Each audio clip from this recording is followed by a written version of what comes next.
All right. Now, this is a book that I saw leave in stock trades very quickly, and I got a little FOMO on this and actually bought it on Amazon. Captain Action, the classic collection. This is DC Comics. This was a action figure line that they were making. It was kind of after G.I. Joe craze started, and so Captain Action was like an action figure that they actually sold outfits of like Batman and Superman and all that, and you could put them on him, and he could become any of them basically as an action figure. So they decided, of course, to make a comic out of it finally, and they hired Wally Wood and Jim Shooter to do so. And then Gil Kane kind of took over the reins in a couple issues, and then it got canceled after like 5-6 issues. So this is it right here. It's a pretty neat concept. It's very DC camp back in the day, sort of. And Wally Wood did the first issue. Nice introduction by Mark Waid on this, all by himself. This is not Wood's best work, I don't think. Doesn't feel super inspired like a lot of the EC stuff or like his Wits End or whatever, but it's very, very interesting nonetheless. So basically, this Captain Action goes on this like archaeological dig and finds these coins that like these gods of pantheons left behind, and it's Zeus and Thor and all of them. Turns out they were just aliens, and they were like, nah, we shouldn't mess with humans, so we're just going to leave these coins, and then if a human's worthy, they can find them. And he does that, and then there's an evil bad guy who also finds them, who's a part of his camp. And Captain Action goes back and decides to be Captain Action with his coin powers. Some of them give him strength, some of them give him, all sorts of different powers, just depending on the coin. Krellick's the bad guy. And he goes back, and his son's back there, Action Lad, or whatever his name is. It's pretty generic camp stuff. And what happens is Krellick is actually puts on the Captain Action uniform because he saw Captain Action do it, and then goes and commits crimes to be like, ha, now you can't be Captain Action. And so Captain Action, of course, doesn't put up with that. He's going to go stop him anyway.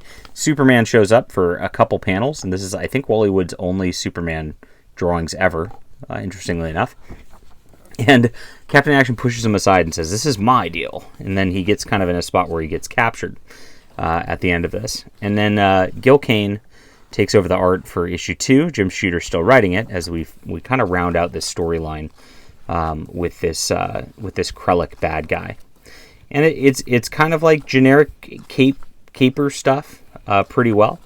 And I guess DC didn't like the direction of this at this point, and so Jim Shooter gets fired, and now Gil Kane is writing and drawing this himself, and it gets wacky at this point. So he invents this new guy who's called Dr. Evil, straight up just like that deal in the early 2000s, but different. And you can see he's got like he gets shot through like this dimensional portal with his experiments, and turned into this creature with this to become like pure evil. Yes, let mankind beware. And he's like creating earthquakes and other bad events. Dr. Evil really knows no bounds over the course of this, and all of California is collapsing because of Dr. Evil's, and Captain Action then goes to stop him. So it gets crazy over the course of this, and it turns out that Dr. Evil in his original incarnation was the grandfather of the young lad on, I guess, the mother's side, and she's dead. And so we learn more about that, and next Dr. Evil ends up like in a weird other dimension. Gil Kane does some really interesting drawings here. A lot of people speculate that like Ditko was doing some work on this because these are little Ditko heads, it seems like, but it's definitely Gil Kane art, so it's not Ditko involvement. Maybe he took some inspiration from some stuff Ditko was doing around that time. Same here, like, I mean, these little heads are vintage Ditko style. Which is kind of nice to look at. So at this point, like, he animates the guy's dead wife to mess with him. Very weird stuff. Ooh, pardon me. And some more Ditko heads and faces, or at least style, from that. And then we get some interesting letters. We get the letters column at the back of this one, as Dr. Evil ends up going off in a way, and threatening them once again. Now, what's interesting from this, Dave Truesdale actually sent a letter in here, and Dave Truesdale runs a science fiction review website called Tangent Online, where he reviews science fiction, short fiction, and has for decades, basically. So I found this, and I emailed him. I'm like, is this you? He's like, yeah, I wrote that, I guess, when I was a kid, and I didn't even know. Pretty awesome. He's like, where'd you find that? Fun stuff. So Wally Wood does the inks on a couple of these issues, not all of them, though. And in this last one, we have Captain Action, Dr.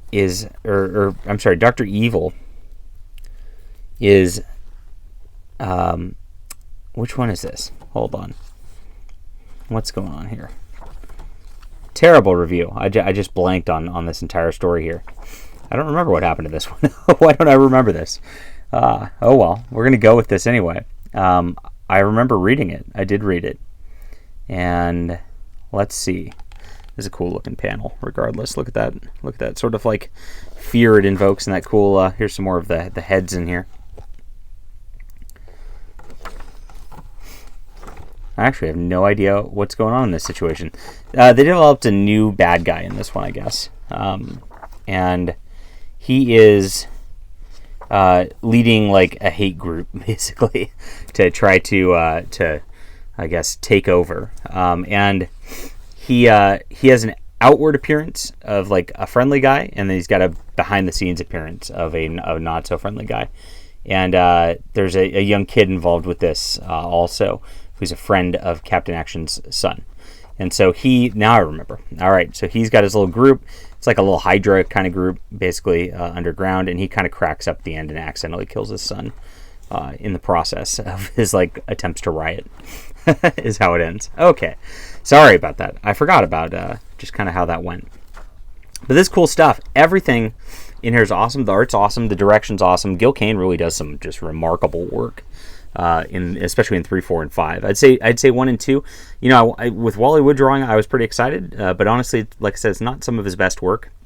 Jim Shooter kind of wrote a bland story for the first 2 stories. It gets awesome in 3 through 5, just weird vintage stuff that I really enjoy. So overall, 8.5 out of 10. I highly recommend this collection. Good stuff. All right, hit that like and subscribe button. We'll be back soon.